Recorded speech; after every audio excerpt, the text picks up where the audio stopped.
see any benefit as far as like historical accuracy to one being more obviously excluding the aluminum? Right. Yeah. Talking like a paper bag exclusively about steel. It's like Reynolds wrap, but yeah. I'm going to keep that on the side. As far as like the way these are constructed, is there a one that you prefer as far as protection?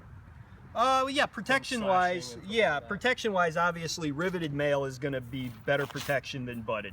With budded mail, as we intend to demonstrate here, you can force these rings apart in a thrust pretty easily. Nothing is holding them together except themselves. With enough force, you'll puncture those. Mail is not meant to be a protection against thrusting. It's really exclusively made to be a slashing defense. So you can counter mail pretty easily, either with percussive weapon or with thrusting. Obviously archery, strong bow is going to go right through that, spear, anything like that. But as far as a slashing defense, riveted mail is going to be significantly stronger than budded mail. It's more expensive, it's accurate depending on the time period. For most of the medieval period at least, it's accurate to have the riveted mail. But it is just kind of a cheaper way to get mail if you don't care about that accuracy or durability quite so much. It is significantly cheaper. Cool. So yeah, I think maybe let's set some of this stuff up on Bob and do a little bit of demonstration on slashing versus thrusting or whatever, and see how well it holds up. Awesome. Let's do it. All right. So we've got Bob armored up here. What we've got is he's wearing a rather heavy gambeson, and then he's got the budded, mild steel, zinc-coated mail on right now. It's your average baseline mail shirt. It's a nice coat too. Should be. We'll see what we'll see what happens with this. This is really the way mail is meant to be worn, is with a padded layer underneath. That's part of the armor. Okay. A lot of people don't really think about that, but it's part of the armor platform. Mail on its own, you wouldn't wear that under with just like a light bit of clothing underneath, because you need some shock absorption under it. Otherwise, it's not doing much. It'll stop against the slash. It's not very good against the concussive blow of the sword. That's why the padding is on there too, so it'll lessen a little bit of the impact.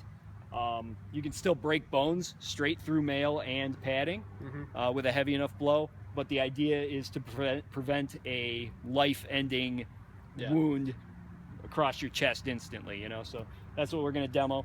What we have here for our first couple of strikes is one of the Ronin Viking swords from their rather new European line. Okay. Full disclosure, we sharpened this one up a little bit more than what the factory has. So if Ryan sharpened it, it's going to be a lot sharper. Yeah, that's what he's trying to say. Yeah, it's got a good edge on it. Yeah. So. All right. Awesome. We're going to give this guy a couple of shots. All right. We're just basically going for like draw cuts kind of across the chest here, just to see the effect we have on the armor and how good a defense this is. Okay.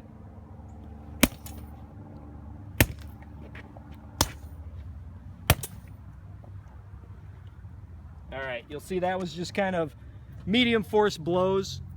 Doesn't appear to do anything. And that's with just regular budded mail. Damn. Really? Yeah. Nothing came off? No, I didn't see a ring open or nothing. It's not even anything catching my finger. Yeah. This sword's got a decent amount of weight to it. What's good about this test compared to a lot of tests that I've seen is we don't have this just sitting on like a plank of wood, which is really the wrong way to do it. Is that what people do it with? Exactly. Okay. If you have mail sitting on, let's say, a 2x4, and you hack into it with all that resistance underneath, you're going to split the mail. In this case, he's got movement, he's got flexibility. Right. So he reacts a little bit more like somebody wearing this would. Right. So that kind of illustrates how hard it is to actually penetrate mail with slashes in a more real-world situation. We'll do a couple more. Cool. And I'll go a little harder. I'll try a two-handed grip on this just so I can get a little bit more force. But you can see slashing. There, I was able to hack through here, if you can see that, with repeated hits into the shoulder. Now in this case, I'm not really cutting so much as starting to smash through the mail. With a cut like this, just kind of tip cuts. There, we were able to rip it here.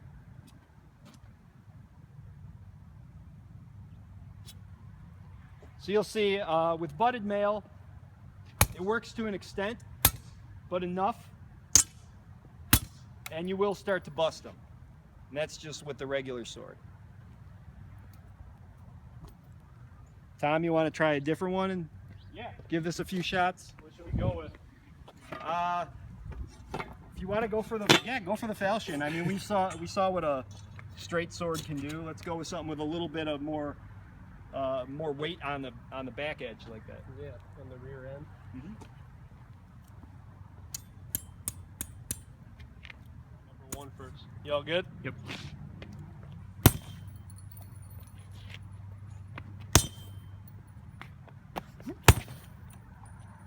Yeah, busted it a little bit on that one. Yeah, I can see what you're talking about with like the movement in it. Yeah. Because like when it's pressing down, you can feel it go through, but it's not. Even draw cuts, it's not really going through. I want to thrust it. Right, we'll get to that. That's the thing. Is I think if you cut that, what's that? Can you do that again? Have it rest on there and then sure. pull it through? Damn. Yeah, I can see what you mean. Like Right. I want to thrust it. Yeah. Like as soon as I start seeing stuff like that. I mean, not that someone's be standing there like wait, bust my chainmail open, but if you got a good cut like you did on the shoulder, you're gonna go after the area that's you know. I mean, exposed on that. let's be honest here. If this was somebody getting hit, we haven't even penetrated the gambeson on any of these strikes. Right. We're starting to tear up his armor, yes, Sure. but we haven't even cut the gambeson. Exactly. So he's still okay. I mean, Yeah. he may be bruised up pretty bad. You could bust a collarbone with the Oh, shots yeah. we were doing, but he's not bleeding out. Sure. So it's doing its trick. It's just not. It's not impervious. You know, it's gonna wear out. And budded is only so strong. Right. All right, let's keep going. Yeah, tack it straight off him.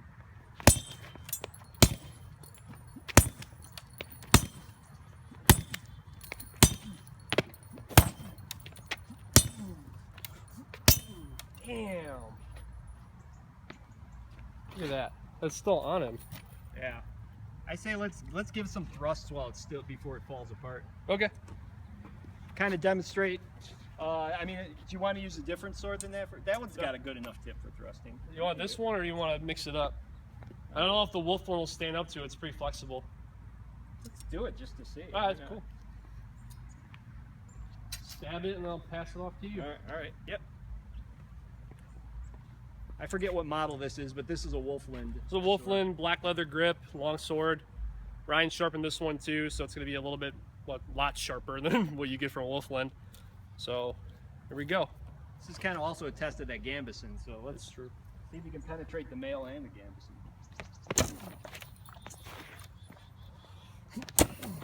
Yep, that went in. That's probably why you use 2 hands on that. Yeah, watch that flex. That flexed. Did we bend it? Oh yeah, I bent it.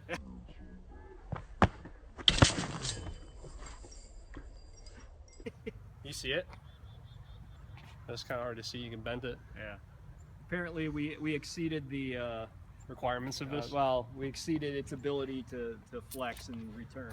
So where did it go in there? That's a pretty thin sword. Yeah, it is. It's really flexible.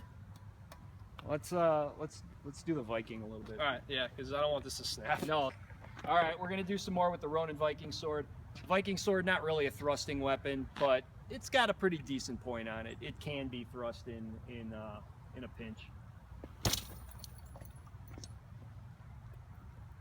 All right, that time lost a few rings, but no real penetration. Kind of going right for the same hole. We're not getting as good a results as we did with that thinner tipped longsword, because this one's got a lot more material to try and force through those rings. With the thin blade, it's able to push through, split the rings, and expand that hole open. Yeah, so Yeah, here, demo here's that. a comparison. If I just poke it in there. All right, well, show that tip next to this. You'll see that that makes its way through the rings, pops them, and continues on. This one's kind of hitting everything and it's making it a little harder for it to penetrate. Which is why you have a taper on blades like this that are cut and thrust. A taper from a skinny to a wider part for all that, instead of just like a big broad butter knife. Let's try the spear on.